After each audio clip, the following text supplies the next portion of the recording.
Sa buong paligid ay patuloy na kumalat ang matinding lamig na dala ng cold chi, kung saan ang mga kristal ng yelo ay mabilis na namumuo at kumakalat sa hangin, lupa, at maging sa mismong espasyo.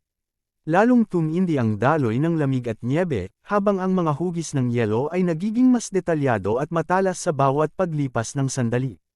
Sa gitna ng lumalawak na larangan ng nyebe ay nakatayo ng buong lakas si Sandrine, habang ang kanyang mga kamay ay nakabuka at nakahanda na sa labanan. Ang mga kristal ng nyebe ay umiikot sa kanya at ang kanyang tindig ay puno ng dangal at kapangyarihan na kabilang sa mga pinakamakapangyarihan mula sa hilaga. Sa isang malawak na tanawin ay makikita ang pagkakaayos ng dalawang panig, sa harap ay nakatayo sina Sandrine at Dumpil, habang sa ibaba ay nakapaligid na ang pangkat ng mga disciples ng sekta, na sabay-sabay na humaharap sa kanila. Sa gitna ng pag-aalinlangan ng kanyang mga disciples ay sumigaw si Guang Sanje sa kanila, na nag-uutos na agad na hulihin ang dalawang kalaban. Lalong tumindi ang galit ni Guang Sanje nang makita niya pa rin ang pag-atubili ng mga disciples, at muling sumigaw upang tanungin kung bakit sila nag-aalangan pa. Malinaw niyang idiniin ang utos na huwag hawakan ang karwahe na nasa paligid, at ang tanging layunin ay hulihin at sugurin lamang ang dalawang kalaban. Agad na sinunod ang utos, at narinig ang sabay-sabay na pagkaluskos ng paghugot ng mga espada mula sa kanilang kaluban. Ang matalas na tunog ay umaalingaw-ngaw sa buong paligid habang ang bawat disciples ay humahawak ng mahigpit sa kanilang sandata. Nang ibigay na ang huling utos na sumugod at bumuo ng sword formation, ay sabay-sabay na kumilos ang buong pangkat habang ang kanilang mga espada ay lumilikha ng mga alon ng kulay lilang chi. Ang matatag na anyo ng porma sayon ay nagsimulang mabuo habang sila ay lumalapit sa dalawang nakatayo sa gitna. Habang nakahawak ng mahigpit sa kanyang espada ay naramdaman at naisip ni Dumpil na sila ay napapaligiran na at lalong lumalapit ang mga disciples. Sa kanyang isipan ay malinaw na napagtanto na wala na siyang ibang pagpipilian kundi gamitin ang lahat ng kanyang lakas at kakayahan upang masira at makatago sa kanilang porma sayon. Agad na hinarang at pinigilan siya ni Sandrine, at malinaw na sinabihan na huwag gamitin ang kanyang demonic art sa pagkakataong ito. Sa halip ay inutusan niya itong alagaan at patakbuhin ng maayos ang karwahe na kanilang dinadala, habang siya ang bahala sa pagbabantay at pagtatanggol sa kasalukuyang sitwasyon. Sa gitna ng nagtutunggalyang chi ay makikita ang paghahalo ng kulay asul na lamig at kulay lilang chi, habang ang lupa ay nagkakaroon ng malalalim na bitik at lamot mula sa bigat ng cold chi at atake ng mga disciples. Ang hangin ay humahampas ng mabilis, at ang bawat galaw ay may kasamang hudyat na walang sapat na oras para sa mahahabang usapan, kailangang kumilos agad upang makaligtas at makapaghanda. Sa loob ng isang silid na karwahe ay nakatayo si Dumpil, habang nakatingin si Anghua. Sa mabilis at mariing paraan ay iniutos niya na buksan agad ang third poison gate, dahil ito ang mahalagang bahagi ng kanilang plano at depensa. Agad na sumagot si Anghua nang may pagsang-ayon, habang ang kanyang mukha ay napuno ng pag-aalaala ngunit handang sumunod sa utos sa gitna ng kaguluhan. Agad na kumilos ang kamay ni Anghua, mahigpit na hinawakan at iniikot ang bilog na hawakan na gawa sa matibay na materyal.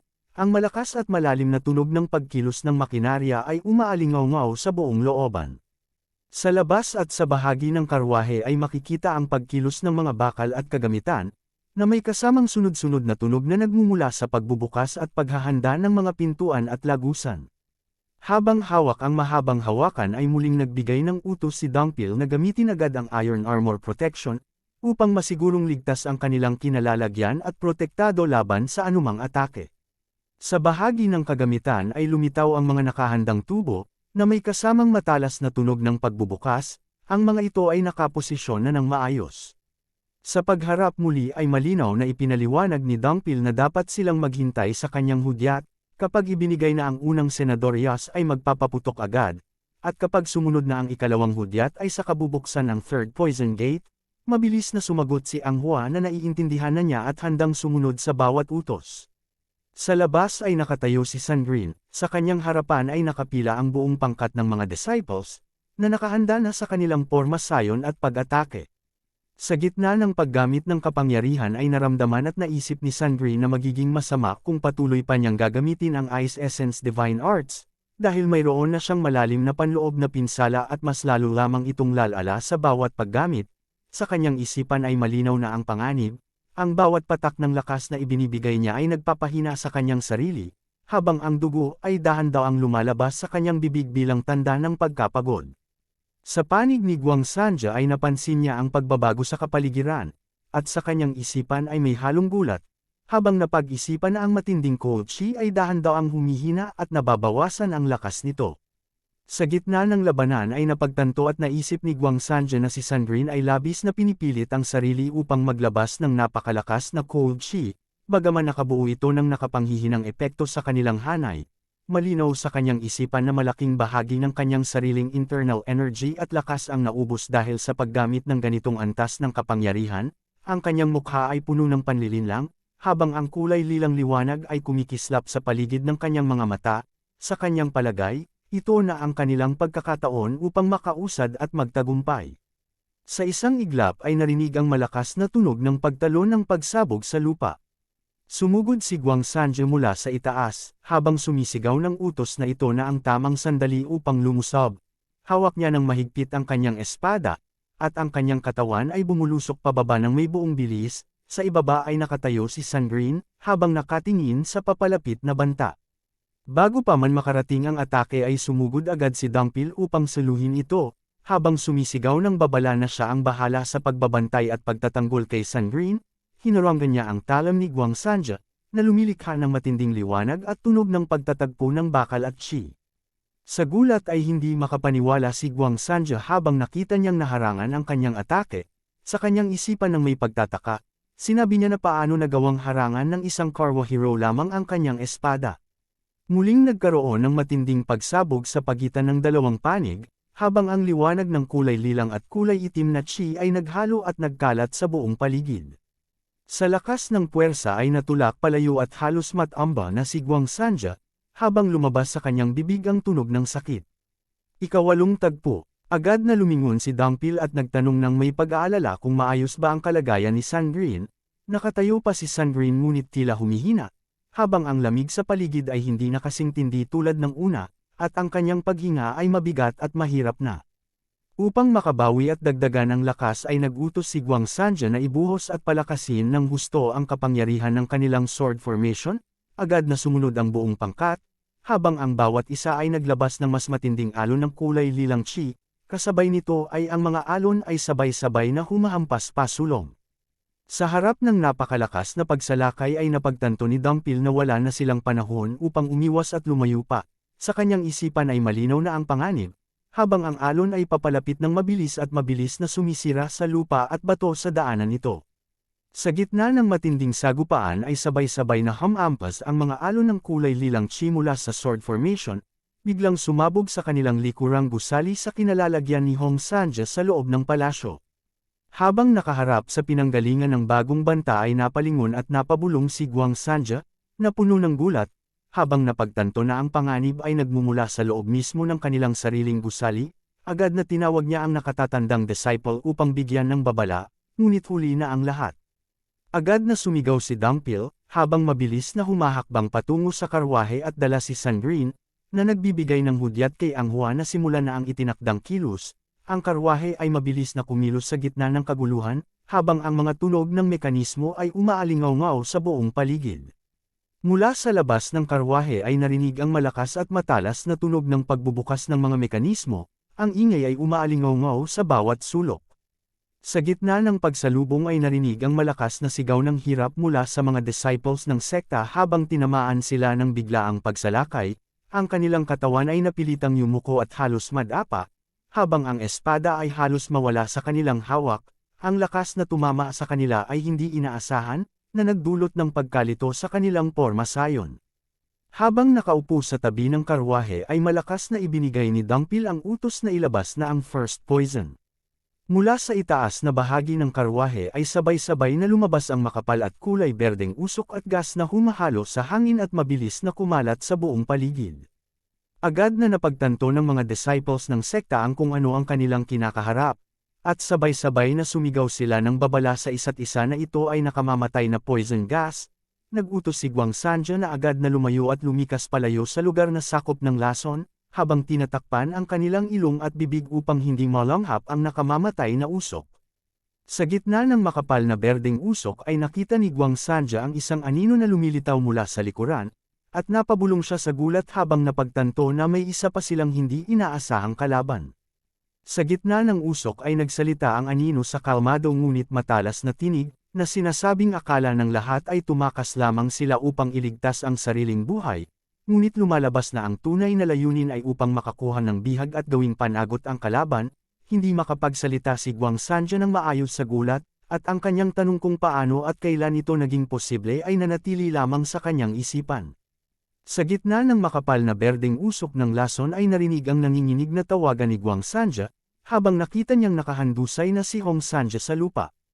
Sa gitna ng ulap ng lason ay makikita ang nakahandusay na anyo ni Hong Sanja ng sekta sa magaspang na lupa, habang nakatayo sa kanyang harapan ang dalawang kaharap.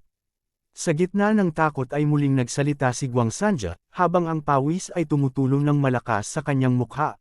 Sinabi niya na sa paggamit ng ice arts, ang karwaheng may mga nakatagong sandata at lihim na pagsalakay, at ang poison gas na nagpabagsak sa kanilang hanay, tinanong niya kung sino nga ba talaga sila at anong uri ng grupo ang kanilang kinakaharap. Sa kalmado ngunit matalas na tinig ay sumagot si Sorayang, habang ang kanyang mga mata ay tumititig kay Guang Sanja. Sinabi niya na laging nangyayari na ang mga taong malapit ng mamatay ang siyang may pinakamaraming tanong at pag-aalinlangan. Sa tindi ng kahihiyan ay muling sumugod si Guang Sanja, habang sumisigaw ng utos na tumigil na si Sorayang, buong lakas na inihampas niya ang kanyang espada na puno ng kulay lilang sword aura, na lumilikha ng matinding liwanag at alon ng chi sa hangin.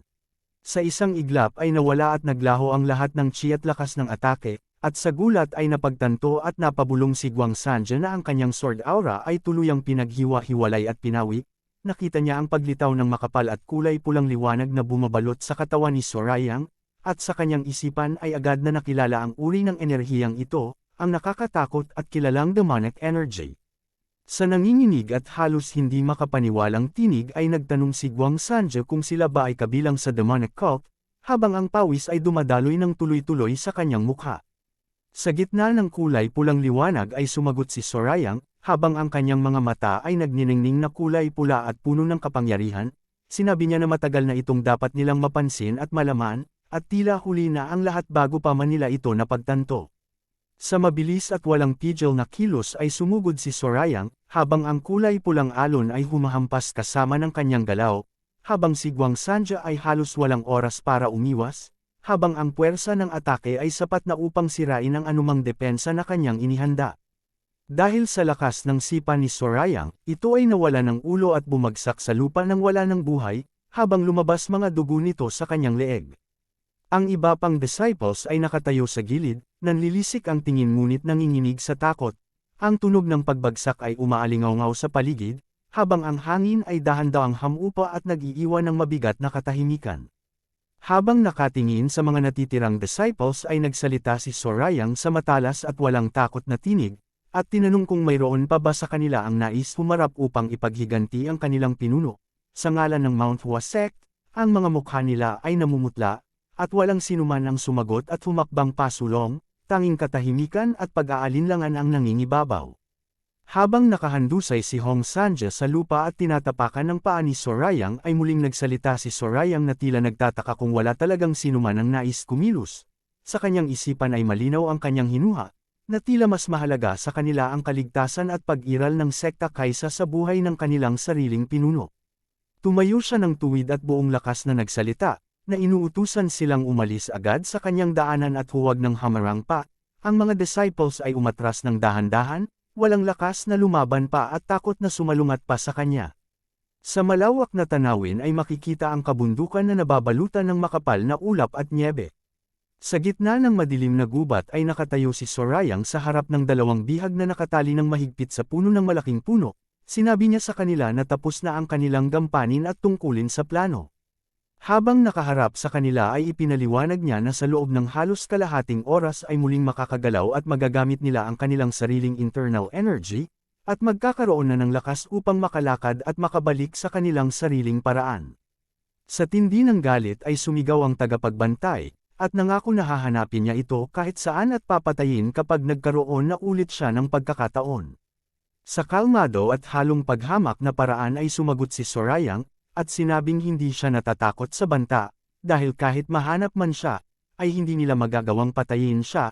idinugtong pa niya na hindi lamang sila ang may hinanakit sa kanya at nagnanais na mawala siya sa mundo, marami pa ang humahabol sa kanyang buhay, ngunit nananatili pa rin siyang nakatayo. Agad na umalis si Sorayang at sumakay sa karwaheng hinihila ng kabayo, na mabilis na umusad at lumayo sa gubat kasama ang malakas na kaluskos ng gulong at paa ng hayop. Sa loob ng karwahe ay nakahandusay si Sandrine, habang ang kanyang kamay ay mahigpit na nakakapit sa sahig at ang kanyang ulo ay nakayuko. Sa kanyang isipan at bulong ay naramdaman niya ang matinding hilo at kirot sa buong katawan, at inamin sa sarili na masakit at mabigat ang pakiramdam ng kanyang ulo. Agad na lumapit si Sorayang at tinanong kung maayos ba ang kanyang kalagayan. Sa mahinang sagot ay sinabi ni Sandrine na hindi siya maayos at masama pa rin ang kanyang pakiramdam. Habang inaalalayan siya ni Ang Hua, ay nagtanong si Sorayang kung ang ginamit ba ni Sandrine na kapangyarihan ay ang mismong Ice Essence Divine Arts na nabanggit ng kanyang kapatid noon pa man. Sinagot ito ni Sandrine nang kumpirmahin at idinagdag na kahangahangang uri ito ng sining, ngunit agad ding sinabi ni Sorayang na nakakatakot ang anyo nito habang ginagamit, at nakita rin niya ang hangganan at limitasyon ng kanyang kakayahan sa ganitong uri ng lakas. Habang hinahaplos ang kanyang noo ay sinabi ni Sandrine na wala siyang maipaliwanag at masabi pa rito. Alam niya ang katotohanan ng sinabi ni Sorayang na kahit gaano kalakas ang cold chi at sining na kanyang taglay, ay may hangganan pa rin ito at nagdudulot ng kapinsalaan sa sariling katawan kapag labis na ginamit. Nabanggit ni Sorayang na narinig niya na siya ay nagtanggol at tumulong kay Guardma, habang si Guardma naman ay nakaupo at humahawak ng mahigpit sa mga tali ng kabayo habang nagmamaneho, dahil dito ay napansin ni Sandrine na tila hindi marunong magtago ng lihim si Dumpil. Pagkatapos ay muling lumingon si Sandrine at nagtanong kay Sorayang kung ano na naman ang kanyang binabalak at pinaplano ngayon.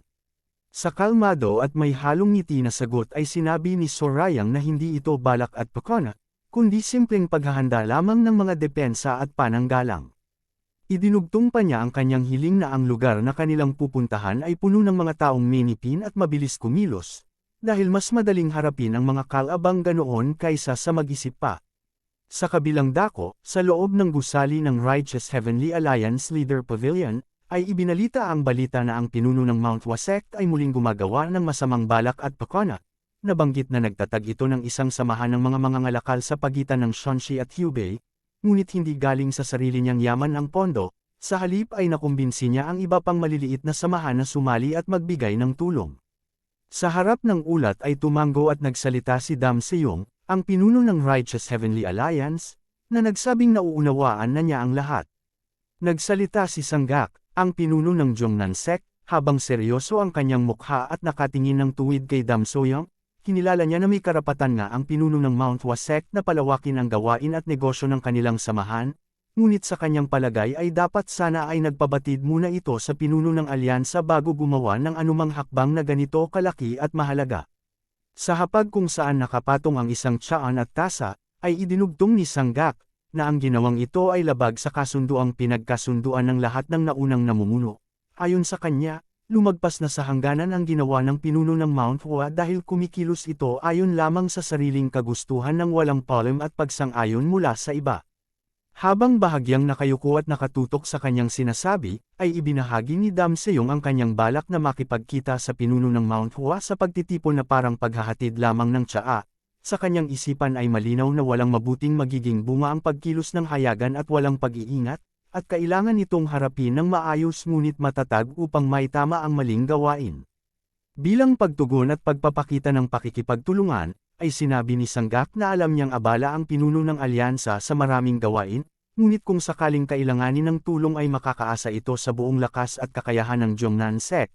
Nagdagdag pa siya na marami silang tapat at mahuhusay na kasapi na handang tumulong at sumuporta sa anumang gagawing hakbang. Sa kanyang pagtawa at pagsang-ayon ay ipinahiwatig ni Dam Seyong na malugod niyang tatanggapin ang ganitong alok na tulong.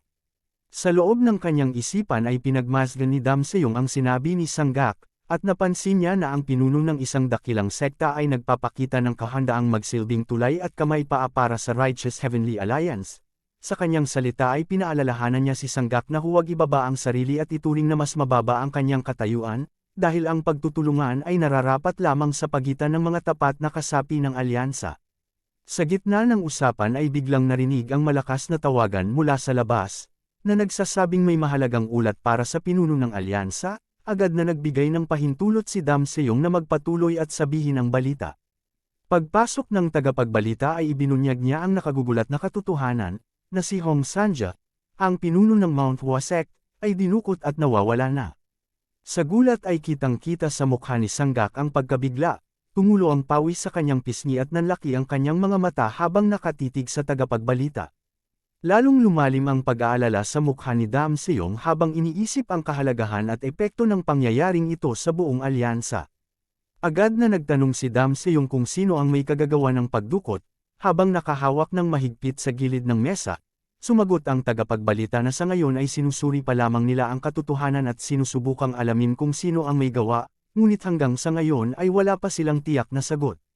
Sa gitna ng seryosong pagtitipon ay idinugtong ng tagapagbalita ang natuklasan nilang bakas sa pinangyarihan, may mga palatandaan at epekto ng sining ng pakikipaglaban na kilala sa Ice Palace. Sa matinding gulat ay napasigaw si Sanggak, ang pinuno ng Jongnan sect, habang ang kanyang katawan ay tila nanigas sa narinig. Habang hawak ang tasa at tila nag-iisip ng malalim ay ipinaliwanag ni Sanggak na batay sa mga salita ng mga Plum Blossom Swordsman na nakaligtas, malaki ang hinala na ang may kagagawan ay ang anak ng pinuno ng Ice Palace, habang si Dam Soyoung ay tahimik lang at walang masabi.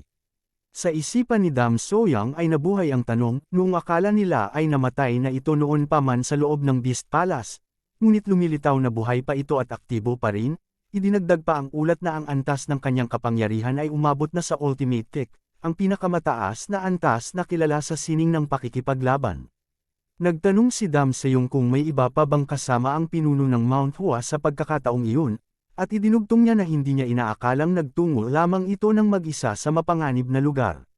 Agad na sumagot ang tagapagbalita at ibinalita na kasama ni Guang Sanja, ang unang nakatanda ng Mount Hua sect, ay may 50 Plum Blossom Swordsman. Ang pagbanggit sa ganitong dami at antas ng mandirigma ay nagdulot ng muling paggulat kay Dam Soyoung, habang inuulit niya ang balita upang tiyakin na tama ang narinig. Napagtanto niyang hindi ito maliit na pangkat lamang, kundi isang malakas na puwersa na sapat para sa anumang mahalagang misyon. Habang ibinubuhos ang mainit na tsaa sa tasa ay sinabi ni Dam Soyoung na ang ganitong bilang at kalidad ng mandirigma ay sapat na upang mapabagsak ang isang maliit na sekta sa loob lamang ng isang gabi.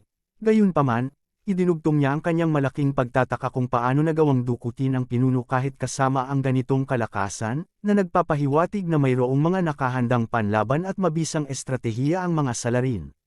Sa pagpapatuloy ng ulat ay sinabi ng tagapagbalita na ang mga especially iya ng alyansa ay kasalukuyang nagsisiyasat pa rin sa buong pangyayari, hanggang sa ngayon ay hindi pa nila natutukoy kung sino pa ang iba nakasangkot, maliban sa ilang pahiwatig na naiwan bilang tanging palatandaan. Agad na nagtanong si Dam Seyong kung ano ang mga salitang ito. Inilapag at iniabot ang isang maliit na piraso ng sulatan sa mesa, at habang hawak ito ay napabulong si Dam Seyong sa gulat habang binabasa ang nakasaad. Binigkas niya ng malakas at puno ng pagtataka ang nakasaad, isang karwahe na nakapagpapaputok ng poison gas at may mga nakatagong sandata na stealth weapons.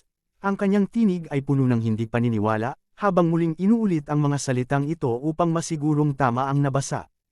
Habang sinusuri ang lahat ng nakuha nilang ulat at detalye, ay idinugtong ni Dam Seyong ang kanyang obserbasyon, na mayroong 3 o marahil ay 4 na pangunahing kasapi ng kalaban, at ang kanilang bantay o tagapagbantay ay may pambihirang husay at antas ng sining ng pakikipaglaban, ang kanyang mga mata ay nakakunot at puno ng matinding pag-iingat habang nagsasalita.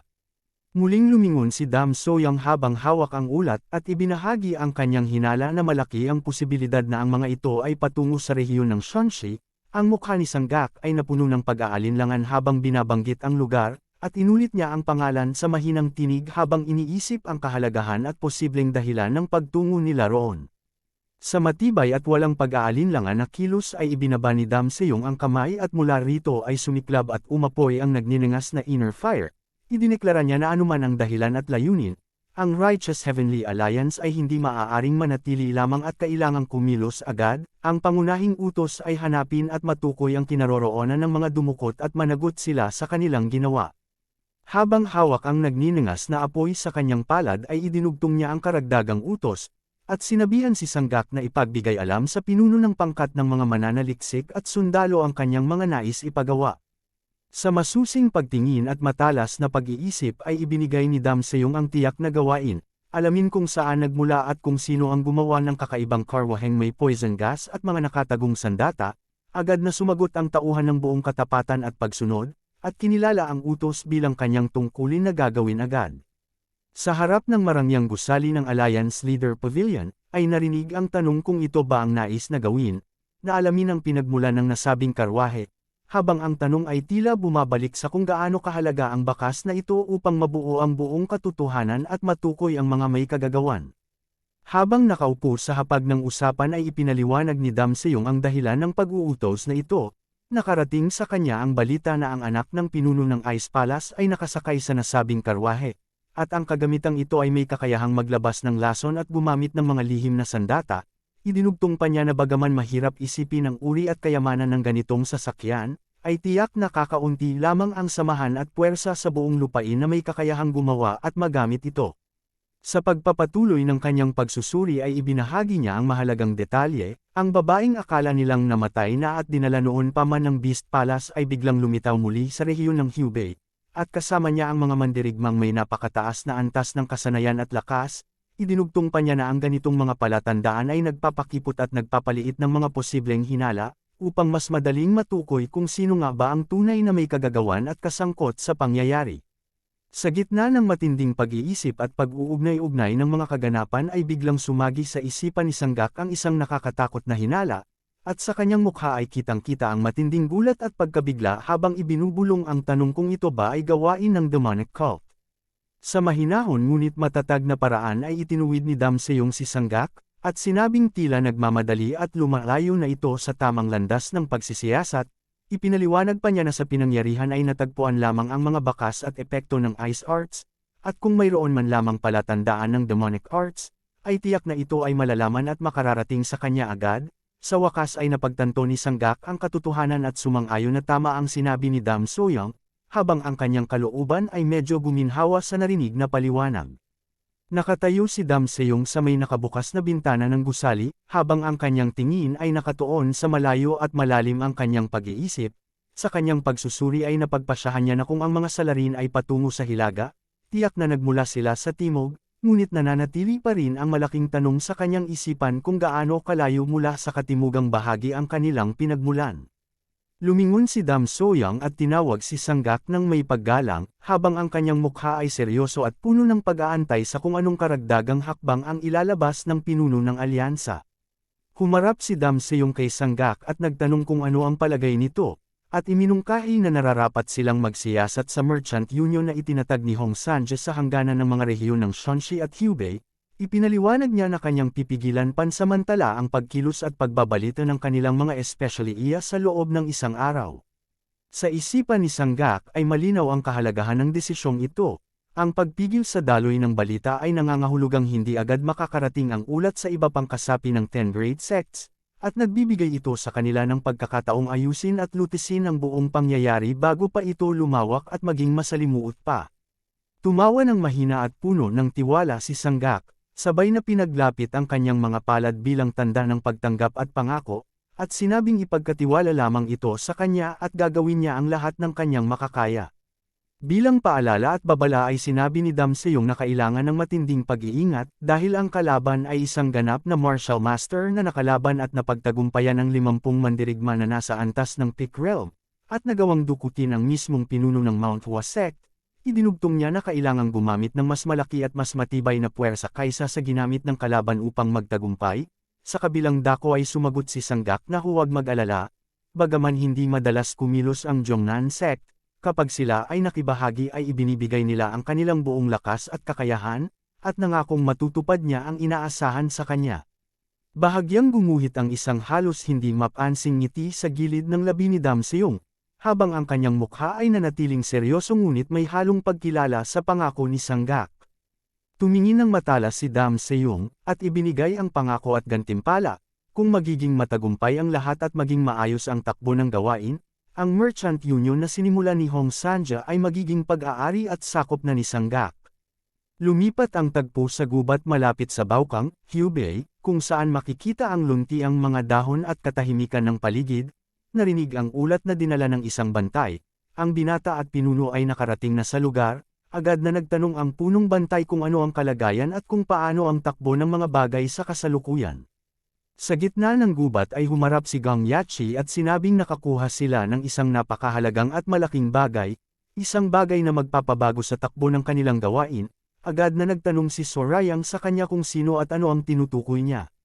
Ang pangalan ng kanyang inaasahang kalaban, si Sanggak, ang pinuno ng Jongnan sect.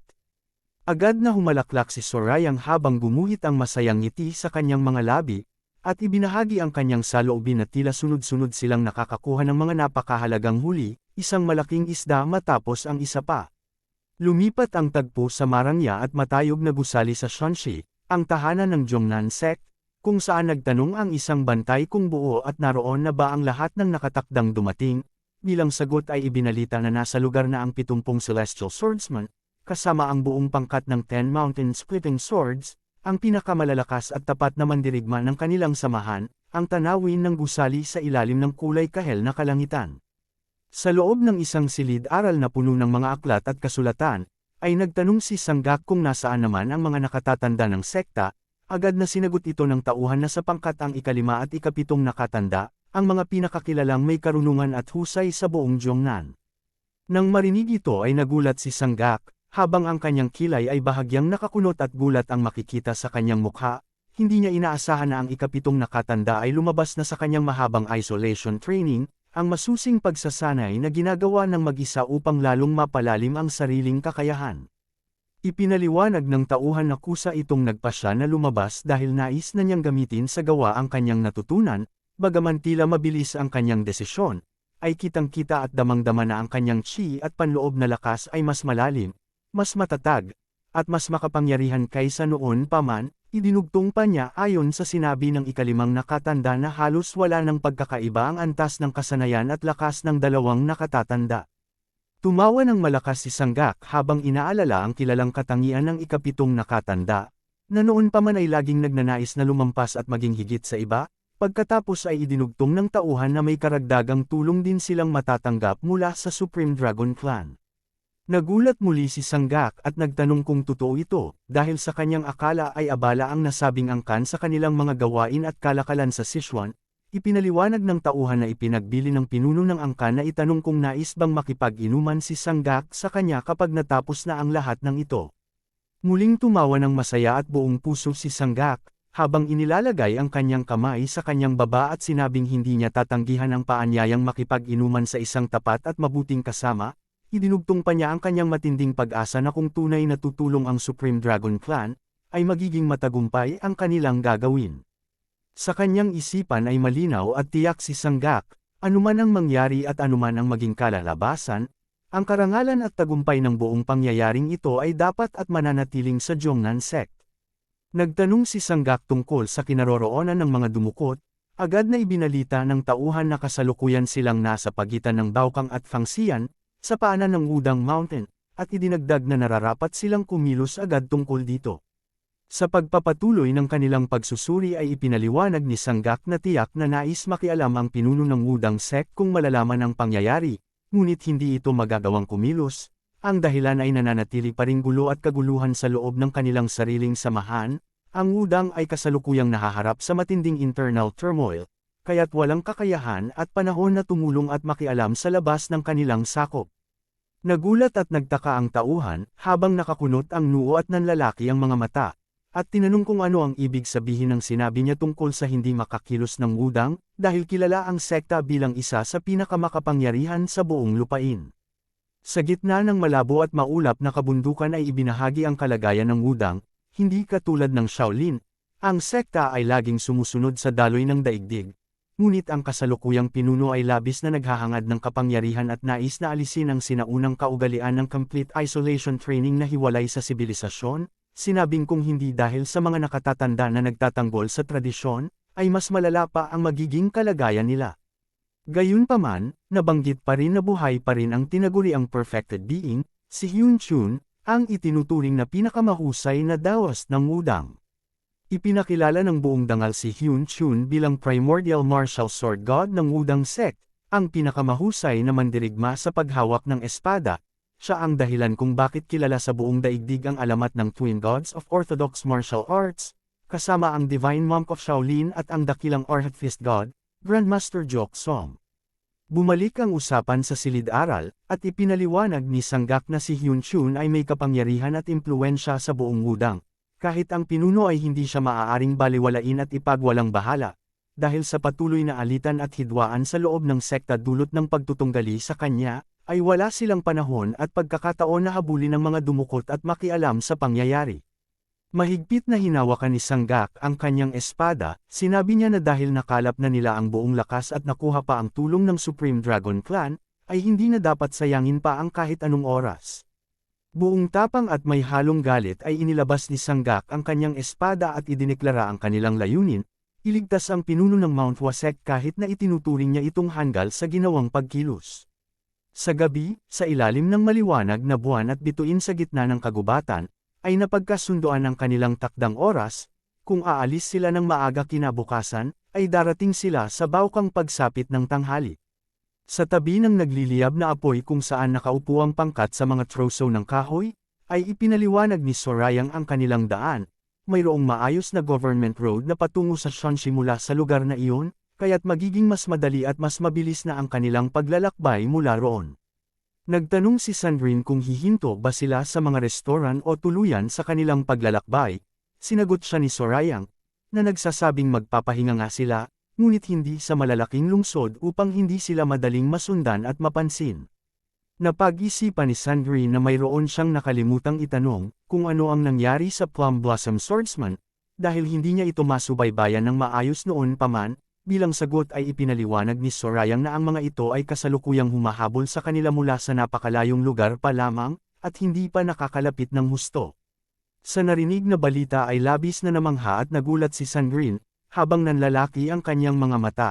Sinabi niya na hindi niya maunawaan kung paano nangyari ito, dahil sa kanyang akala ay ang mga mandirigmang ito ang itinuturing na may pinakamalaking kakayahan at pangako sa buong rehiyon ng Zhongyuan. Idinugtong ni Sandrine ang kanyang sariling obserbasyon, na nakakapagtaka at kaiyahiya na kahit may hawak na sila ang pinuno ng sekta at mayroong hindi kilalang kalaban, ay hindi pa rin makagawa ng tumpak at mabisang pagkilos ang mga ito. Sinabi pa niya na inaakala niyang iba at mas marangal ang gawain ng mga sekta na tinatawag na orthodox sects, ngunit tila iba ang nakikita niyang katotohanan. Bahagyang yumuko si Sorayang, habang tumatango at sinabing totoo ang sinabi ni Sandrine. Sa tanawin ng malawak na kabundukan at lupain na hangganan ng dagat, ay lumitaw ang malalim na kahulugan ng salitang katwiran at pagkamapagbigay, ang mga katangiang dapat maging pundasyon ng Orthodox Murim at dahilan kung bakit ito sinusuportahan at iginagalang ng mga tao. Ang salitang righteous hero ay nakasulat ng malaki at matapang, ngunit tila kabaligtaran ito ng nangyayari sa kasalukuyan. Ipinaliwanag ng Demon Lord na ang tunay na dahilan, may isang taong nakapagpasama at nakapagbago sa mga namumuno ng mga sekta na dapat sana ay nagsisilbing huwaran at sagisag ng katwiran at kabutihan. Sa isang masusing tingin sa mata ni Sorayang ito ay lumitaw ang malupit na katotohanan. Ang buong Orthodox Murim sa kasalukuyan ay sira-sira at bulok na mula sa loob palabas. Bumalik ang tagpo sa kanilang pagtitipon sa tabi ng apoy, kung saan nagtanong si Sandrine kung hahayaan lamang ba nilang habulin sila ng mga humahabol. Sinagot siya ni Sorayang na hindi na nila kailangang pansinin ang mga ito, dahil sa lalong madaling panahon ay ang buong puwersa ng Orthodox Murim na mismo ang pupunta at hahabol sa kanila. Habang dahan daw ang tumatayo ng bahagya ay nagtanong si Sandrine kung mayroon na ba siyang nakahandang plano at ideya tungkol sa gagawin. Sumagot si Sorayang ng mahinahon na mayroon na siyang nasa isip, bagaman hindi pa ganap na buo ang lahat ng detalye. Inutusan ni Sorayang si Sandrine na magpahinga na muna. Tumingin si Sandrine sa kanya nang may pagtataka at nagtanong kung saan siya patungo. Hindi lumingon si Sorayang at ipinaliwanag lamang na pupunta siya upang magnilay at magmeditate. Isang mahalagang bahagi ng paghahasa ng sariling diwa at lakas. Lumipat ang tagpo sa tabi ng isang malaki at magarang karwahe na nakaparada sa dilim, kung saan nakatayo si Sorayang na hawak ang kanyang mahabang sandata. Habang hinahawakan ito ay napansin niya na tila mabigat pa rin ito sa kanyang pakiramdam. At ito ay nagdulot sa kanya ng pag-iisip tungkol sa kanyang kasalukuyang kakayahan at sa lakas ng sandatang ito. Mahigpit na hinawakan niya ang hawakan ng sandata habang tinititigan ito ng mabuti, at napagpasyahan na kailangan niyang sanayin pa ang kanyang sarili. Sa kanyang isipan ay alam niyang hindi pa sapat ang kanyang lakas upang gamitin ito ng lubusan, kaya't kailangan pa niya ng masusing training upang maging karapat-dapat at makabisado ang tunay na kapangyarihan nito. Habang hawak ang sandata ay napagtanto niya na hindi ito ang tamang panahon upang subukan ang buong lakas nito. Sa masusing pag-iisip ay malinaw sa kanya ang dahilan, hindi pa niya nagagamit ang Heavenly Demon Blade ayon sa buong kakayahan at potensyal nito. Upang magawa ito, kailangan muna niyang ganap na makabisado at mapagharian ang Demonic Emperor Shi, ang napakalakas at pambihirang uri ng panloob na enerhiya. Kapag nakuha na niya ito, saka lamang niya magagamit ng lubusan ang sandatang ito. Habang hinahawakan ang talam ay maririnig ang mahihinang tunog ng pagkilos ng lakas sa loob nito, tila tumutugon sa kanyang presensya at sa chi na nais niyang gamitin. Umupo siya ng tuwid sa lupa, nakahalukip-kap ang mga binti habang nakahawak sa sandata na nakapahinga sa kanyang harapan. Habang siya ay pumapasok sa kalagayan ng malalim na pag-iisip at pagsanay, ang mga tunog ng umiikot na chi ay lumalakas sa paligid, tanda na sinisimulan na niya ang pagsasanay sa kanyang Demonic Emperor Chi. Habang nakapikit ang kanyang mga mata at nakatuon ang diwa ay naramdaman niya ang kalikasan ng chi ito. Ang Demonic Emperor Chi, kinilala niya sa kanyang sarili na tiyak na mahirap itong harapin, kontrolin, at gamitin. Sa kanyang pag-iisip ay napagtanto niya na hindi naman mahirap matutunan ang ganitong uri ng lakas, ngunit ang tunay na suliranin ay kung paano ito magagamit ng wasto, maayos, at kontrolado. Ang kanyang mga kamay ay magkaharap sa harapan habang binubuo ang daloy ng chi sa pagitan nila. Habang nakatitig sa malayo, ay inisip ni Sorayang ang dahilan ng kanyang hirap. Kinilala niya sa kanyang sarili na ang Nine Depths Demonic Arts ay isang pambihira at walang katulad na sining ng pakikipaglaban, napakasarado at tiyak na hindi madaling tumanggap at makisama sa anumang ibang pamamaraan at uri ng lakas. Ito ang dahilan kung bakit napakabagal at mahirap para sa kanya na ganap na makabisado ang Demonic Emperor Shi, kahit na matagal na niya itong sinasanay. Sa kanyang isipan ay lumitaw ang isang alaala at tagpo sa kabilang panig, nag-iwan ng mahalagang paalala ang Demon Lord sa kanya na nilagyan niya ng Demonic Emperor Shi ang mismong talam, at sa tuwing makararanas siya ng hadlang o pader sa kanyang pag-aaral, ay dapat palawakin niya ang kanyang pandama sa chi at makipag-ugnayan sa daloy ng chi na naiwan doon. Ito ay magsisilbing tulong at gabay sa kanyang paglalakbay. Dahan-daang inilapat ni Sorayang ang kanyang kamay sa ibabaw ng balot na talam, habang nararamdaman ang malamig at kakaibang init na nagmumula rito. Sa kanyang isipan ay napagpasyahan na tatanggapin niya ang alok na tulong na naiwan para sa kanya. Habang hinahawakan ito ay naririnig niya ang mahihinang ugong at paggalaw ng lakas sa loob. Habang binubuksan ang kanyang sarili sa daloy ng lakas, agad niyang napansin ang pagbabago. Ang pakiramdam at ugnayan ay tiyak na iba at mas malalim kaysa dati. Ang hangin ay umiikot sa paligid niya at lumilitaw ang mga alon ng chi habang siya ay nagpapatuloy sa kanyang pagsasanay. Habang lumalalim ang kanyang diwa ay naunawaan niya ang isang mahalagang katotohanan, si Li Cheonsang, ang lumikha ng talam, ay alam na ito bago pa man niya ito gawin. Alam na nito na magiging mabagal ang kanyang pag-aaral sa Demonic Emperor Shi, at alam din niya na ang dahilan ay ang likas na katangian ng Nine Depths Demonic Arts. Nakakagulat na ang ganitong antas ng pagkilala, at ito ay nagpapakita kung gaano kalawak ang kanyang karunungan at pag-unawa sa sining ng pakikipaglaban. Sa kanyang isipan ay humanga siya sa taong iyon, at tinawag itong isang halimaw sa galing at kakayahan, isang napakabihirang uri ng tao. Nagtanong siya sa kanyang sarili kung darating din ba ang araw na siya ay aakyat at magiging kasing antas ng taong iyon, na may parehong antas ng kapangyarihan at karunungan. Sa kanyang pag-iisip ay idinugtong niya ang isa pang tanong, kung makarating ba siya sa antas na iyon, ay magagawa rin ba niyang kilalanin at malaman ang lahat tungkol sa isang tao sa isang tingin lamang, gaya ng kakayahan ng dakilang Li Cheonsang. Ang isang mahinang ngiti ay gumuhit sa kanyang labi. Sa paligid niya ay lumalakas ang daloy ng chi, lumilikha ng malalakas na alon na umaabot hanggang sa paanan ng nakapaligid na kabundukan. Ang lupa ay bahagyang yayanig at ang mga bato ay lumilipad dahil sa tindi ng chi inilalabas niya habang nagpapatuloy sa kanyang malalim na pagsasanay. Habang nagbabago ang kulay ng kalangitan mula madilim patungo sa liwanag ng umaga ay narinig ang mahina ngunit malinaw na tinig, isang tawag na tumagos sa kanyang konsentrasyon. Sa huling sandali ay narinig ang malinaw na tawag mula kay Dongpil na tinatawag si Sorayang ng Young Leader. Ang kanyang tinig ay puno ng paggalang. Sa sandaling gisingin ng diwa mula sa malalim na pagninilay, bigla dumilat ang kanyang mga mata habang ang katahimikan ay bumabalot sa buong paligid. Lumapit si Dongpil sa kanya at maingat na nagtanong kung ayos lamang ba ang kanyang kalagayan. Ipinaliwanag niya na hindi niya ito ginayang kanina dahil masyadong mahimbing ang kanyang tulog at pagninilay, ngunit kailangan na silang maghanda dahil malapit na sumikat ang araw. Dahan-daang tumugon si Sorayang, habang dahan-daang tumatayo mula sa kanyang pwesto sa lupa, at nagtanong sa kanyang sarili kung kailan nga ba siya nakatulog nang hindi namamalayan. Muli ay nagsalita si Dongpil at sinabing siya na ang aayusin ang lahat ng kailangan upang makapaglakbay sila agad. Tumanggo lamang si Sorayang bilang pagsang-ayon at sinabing agad din siyang susunod sa likuran nito. Habang sinusuri ang kanyang sariling katawan at daloy ng chi ay namangha siya sa naramdaman, mayroon na siyang mas malaki at mas saganang dami ng demonic emperor chi sa loob niya kaysa dati. Ang isang maningning at asul na bilog ng liwanag ay lumitaw sa kanyang harapan, habang nanlalaki ang kanyang mga mata sa gulat sa resulta ng kanyang pagsasanay. Hinawakan at itinaas niya ang Heavenly Demon Blade, at tinitigan ito ng mabuti habang sinasabing tunay na naging mabisa at kapakipakinabang ang tulong at aral na naiwan rito. Ang kanyang pakiramdam sa sandata ay iba na rin ngayon, mas magaan, mas sumusunod, at mas malakas ang ugnayan sa kanyang sariling lakas.